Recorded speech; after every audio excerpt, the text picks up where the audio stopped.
Saudara, sidang kasus pembunuhan berencana terhadap Brigadir Yosua Huta Barat terus bergulir. Sejumlah fakta terungkap di persidangan. Seperti di hari kemarin, saudara, mulai dari fakta bahwa berita acara interogasi Putri Chandrawati yang dibuat tanpa kehadiran yang bersangkutan, kemudian kejanggalan pada jenazah Yosua, hingga sarung tangan Verdi Sambo yang masih jadi pertanyaan dan menimbulkan polemik tentunya. Kita akan bahas bersama dua narasumber kami. Di sini ada kuasa hukum keluarga Yosua Huta Barat, Bang Martin Lukas Simanjuntak. Selamat pagi, Bang Martin. Dan juga akan ada Selamat pagi. pakar hukum pidana, Kang Asep Iwan Iriawan. Selamat pagi, Kang Asep. Selamat Salam pagi, sehat selamat pagi selalu, Mas Martin, Bapak-Bapak. selamat pagi. Selamat pagi, Ya, Kang Asep. sebelumnya saya mau ke Bang Martian dulu. Bang Martin maksud kami, Bang. Jadi hingga saat ini, bagaimana Anda melihat sidang yang sudah bergulir? Apakah sudah sesuai dengan hal-hal yang diharapkan oleh keluarga Yosua? Ya, terima kasih. Ini ya, Tito Valentina. Jadi kemarin itu yang paling penting ya di dalam persidangan, 2 minggu yang lalu kalau saya tidak salah sempat ada argumentasi dari Arman Hanis ya, yang mengatakan dia melihat dengan pasti FS itu tidak menggunakan sarung tangan. Oleh karena itu, yang bersangkutan meminta untuk dihadirkan dan dipertontonkan ya video pada saat FS menjatuhkan senjata dan sedang bersama Azan Romer. Nah, dari yang saya lihat ketika video itu ditayangkan, terkonfirmasi bahwa benar memang FS menjatuhkan senjata dan bahwa memang benar ada Azan Romer di samping FS, dan sepenglihatan saya, tangan kanan FS itu menggunakan sarung tangan hitam. Sepenglihatan saya ya. Dan penglihatan saya ini dikonfirmasi oleh keterangan saksi fakta, yaitu Azan Romer dan juga Richard Eliezer. Yang saya bingung ya, hari ini ya atau kemarin ada pernyataan dari Febri yang mengatakan bahwa dalam membela kliennya akan objektif dan tidak akan membenarkan yang salah. Namun ternyata lagi-lagi terbukti ya berbeda dengan apa yang dia sampaikan. Dia mengatakan bahwa surat dakwaan jaksa itu sudah ada beberapa yang gugur karena katanya melalui video tersebut ya, dan berdasarkan keterangan saksi-saksi yang diperiksa kemarin, padahal saksi-saksi ini tidak ada di tempat ya, dan hanya mengatakan bahwa tidak ditemukan sarung tangan hitam. Ya, sarung tangan hitamnya sudah dikantongin sama FS dan dibuang di tempat lain. Namun memang yang benar itu adalah terkonfirmasi ya, kesaksian Azan Romer dan Eliezer didukung dengan bukti petunjuk yang merupakan CCTV bahwa benar FS menjatuhkan senjata HS milik Joshua dan juga menggunakan sarung tangan hitam. Penglihatan saya ya loh, Mbak Valentina. Kalau penglihatan Febri kan mungkin karena dikaburkan oleh satu dan lain hal, jadi tidak melihat. Tapi Bang Martin kemarin kan juga bahkan ketika video itu diputar, itu majelis hakim bahkan meminta untuk di-rewind kembali alias supaya untuk memperlihatkan mana sih sarung tangan ini, polemik sarung tangan ini. Tapi ternyata sudah tidak ada. Itu kalimat yang saya dengar dari pernyataan hakim. Itu gimana kemudian Bang Martin menanggapi hal ini? Jadi videonya itu kan buram ya. Videonya itu buram. Wajar lah, karena kenapa? Itu kan waktunya sekira senja ya, jam 17.00. Jadi ya mungkin CCTV-nya kualitasnya tidak terlalu bagus. Namun saya melihat ya Mbak Valentina, itu tangan FS yang sebelah kanan warnanya hitam. Tidak ada kulit orang ya warnanya hitam seperti itu. Nah, ini kan dikonfirmasi dengan keterangan saksi. Ingat loh, hukum pidana 184 itu bukti ya. Nomor 1 itu saksi, walaupun bukan yang paling kuat. Tapi nomor urut pertama itu adalah keterangan saksi. Ya, keterangan saksi 2 orang yang merupakan satu alat bukti sudah cukup untuk membuktikan ketika dikuatkan juga dengan petunjuk. Ya, dan saya yakin ya tidak diputuskan oleh hakim bahwa memang FS tidak menggunakan sarung tangan. Mungkin dalam hal ini hakim hanya berpandangan dia tidak bisa melihat dengan jelas. Tapi kalau saya melihat, dan kemarin kan sempat dipotong-potong ya ataupun di slow motion, saya melihat memang tangannya FS itu berbeda warnanya, bukan seperti kulit manusia, melainkan seperti menggunakan aksesoris. Oke, dan sampai sekarang yang menyatakan bahwa Verdi Sambo itu menggunakan sarung tangan selain Richard Eliezer, saksi terdakwa lainnya juga mengiyakan hal itu ya? Azan Romer melihat. Nah, Oke, kalau Azan bisa Romer. kuat kan kita tahu lah dia berdiri di barisan mana. Dan Ya. sangatlah keliru ketika Febri Diansah ya menggunakan saksi-saksi yang tidak ada di tempat untuk menguatkan dalilnya. Ini Ini menurut saya apa ya, pengkaburan fakta, Mbak Valentina. Oke, Kang Asep boleh langsung menanggapi terkait dengan polemik sarung Ya, tangan ini dari terima persidangan kasih. kemarin? Kalau soal sarung penyarung kan suka seneng gitu ya, entah sarung tangan kayak sarung kontrasepsi apalagi ya. Apalagi saya di rumah kalau pakai sarungan lebih enak lagi itu. Sekarang ikutin pemikirannya, nggak ada sarung kan persoalannya bukan di sarung, apalagi kalau sarung itu Hmm. dikatakan oleh Bang Martin ada tangan kanannya hitam itu kan pakai sarung, nggak mungkin nggak pakai ini gitu kan ya. Tangan memang beda tangan ya yang di Ragunan. Nah gini, kita lihat penjelasan Ridwan, kita jelas penjelasan Romer itu dua berkaitan.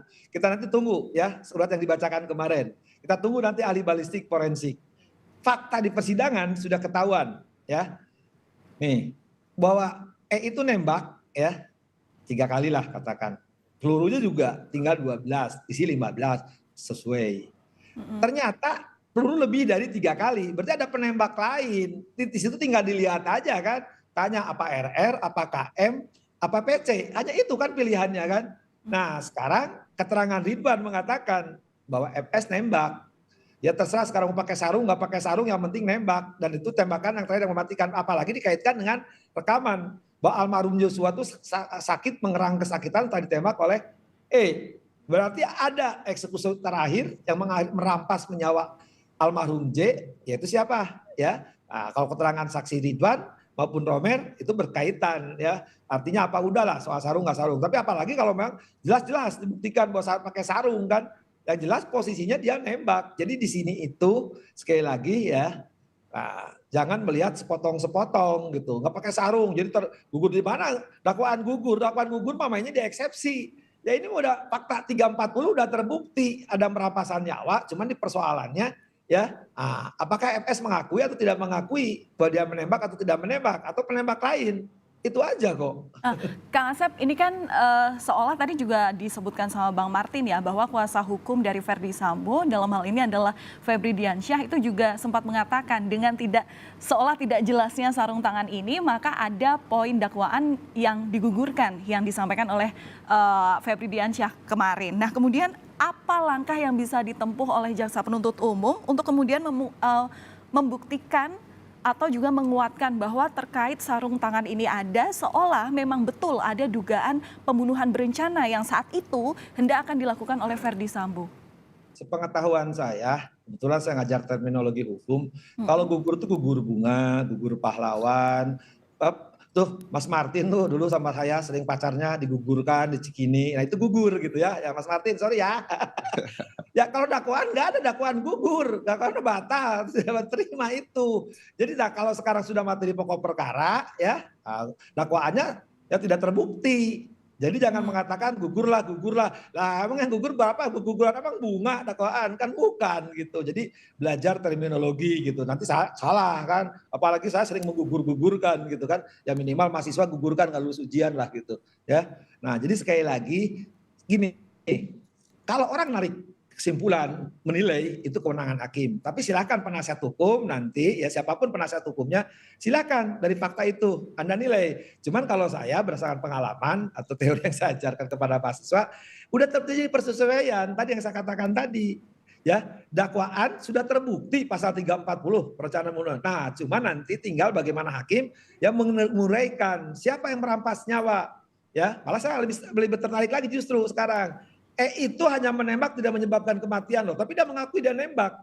Bahkan almarhum J masih hidup mengerang kesakitan kan. Oke. Nah ternyata ada pelaku lain tadi, apalagi kalau pelakunya di antara 4 itu kan, selain gitu kan.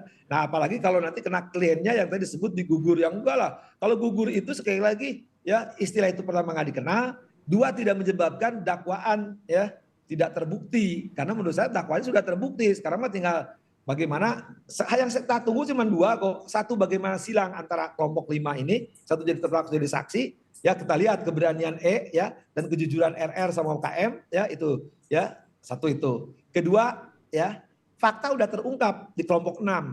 Kelompok 6 itu kan rekayasa ya, yang asal tembak menembak, tapi faktanya sekarang pembunuhan. Berarti pembunuhan telah terjadi logikanya. Pembunuhan terjadi ditembak oleh tapi tidak menyebabkan meninggal karena masih hidup di rekaman yang dikatakan oleh itu ya saksi Arif itu kan. Nah dikuatkan juga oleh rekaman. Nah jadi menurut saya sekali lagi ya Sekarang mah udahlah tinggal kejujuran demi kejujuran. Apa dia permaaf? Dari kemarin kan permintaan maaf kepada kliennya Pak Mas Martin ya. Nah, Ya, jadi diikuti juga apa oke, pembunuhan baik. karakter, penyangkalan. Nah sekarang tinggal kalau saya sekali lagi sudah tinggal mengakui sehingga nanti hukumannya bisa berkurang gitu. Kalau Oke, sekarang nah itu ada nanti permintaan menarik maaf Kang masih Asep untuk dijangkau, dibahas, saya kira terutama terkait dengan permintaan maaf kemarin Verdi Sambo kepada Korps Bayangkara, terutama terhadap adik-adiknya seolah istilahnya di Korps Bayangkara itu, apakah ini bagaimana pengaruhnya terhadap putusan Majelis Hakim dalam mempertimbangkan permintaan maaf yang diajukan oleh Verdi Sambo ini terhadap hukumannya. Tetaplah bersama kami hanya di Sapa Indonesia Pagi.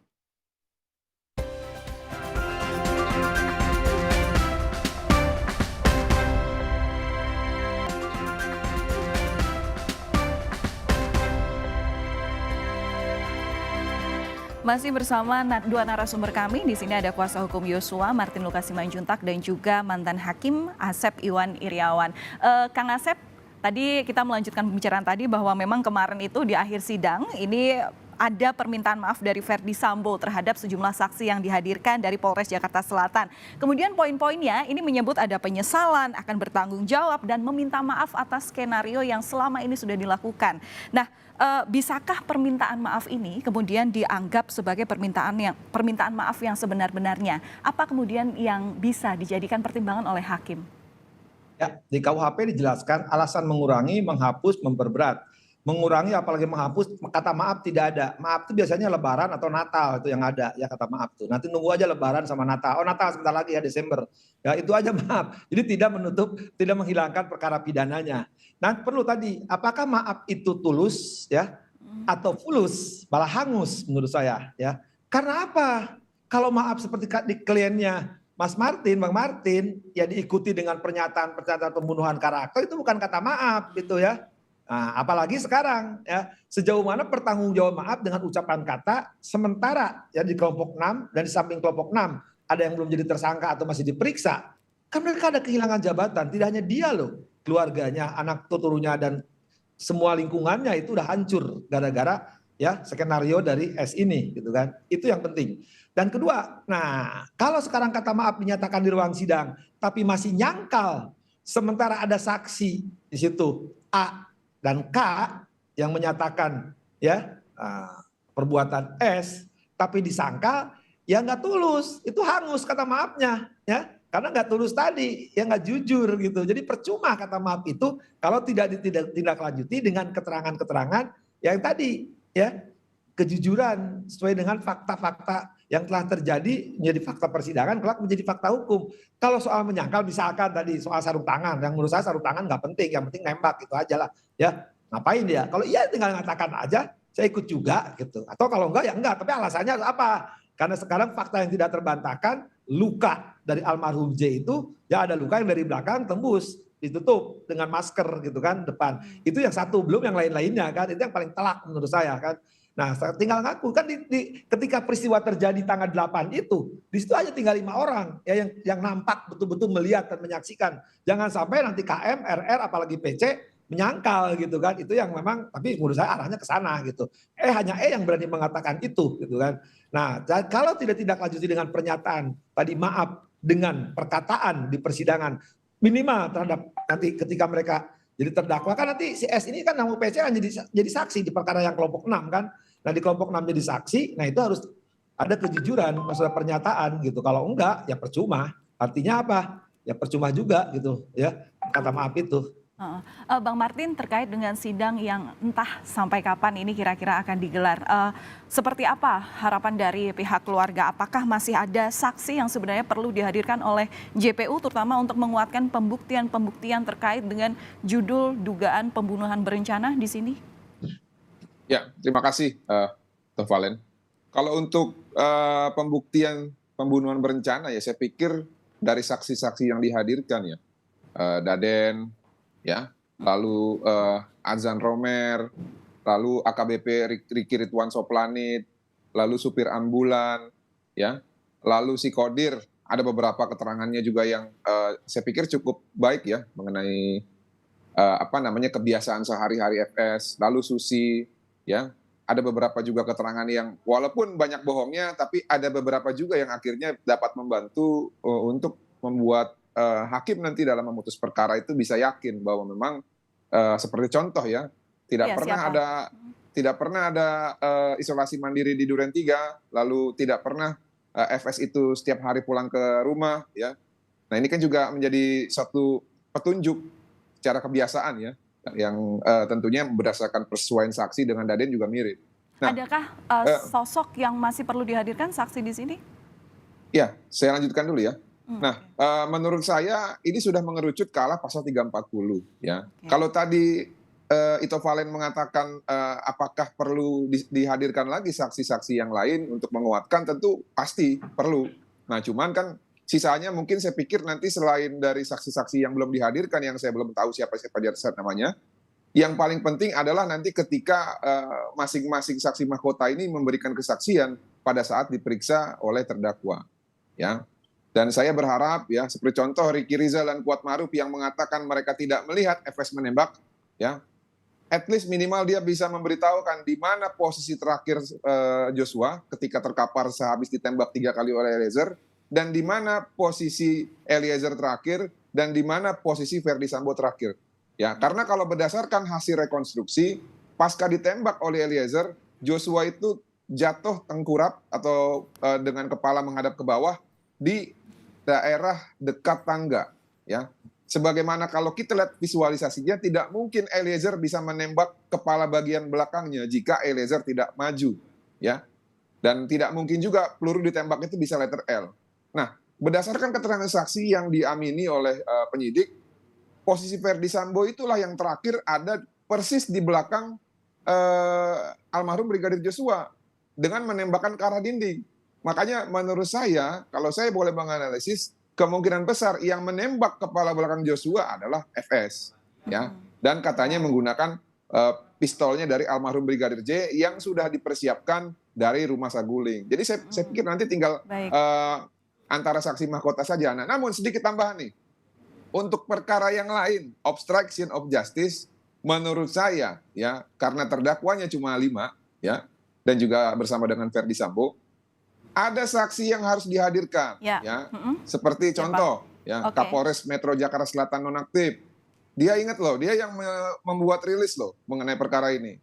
Lalu Karopenmas Mabes Polri, Ya, baik. yang bersangkutan juga loh yang memberikan rilis. Dia harus memberikan pertanggungjawaban ke depan publik mengapa mereka Oke. melakukan rilis seperti itu. Baik, Ya. Bang Martin, memang kalau misalnya bicara soal terkait dengan persidangan ini ya, perlu banyak waktu dan juga durasi yang kita siapkan. Tapi kelihatannya ini nanti akan bisa diobrolkan lagi di segmen lainnya, begitu ya, terutama dalam Breaking News Kompas TV yang nanti juga akan kita tayangkan di pukul 8.30 waktu Indonesia Barat. Sekali lagi terima kasih sudah berbagi informasi bersama kami di sini, kuasa hukum Brigadir Yosua Huta Barat, Bang Martin Lukasi Manjuntak, dan juga pakar hukum pidana Kang Asep Iwan Iriawan. Terima kasih atas waktunya. Sampai ketemu lain waktu. Salam sehat selalu.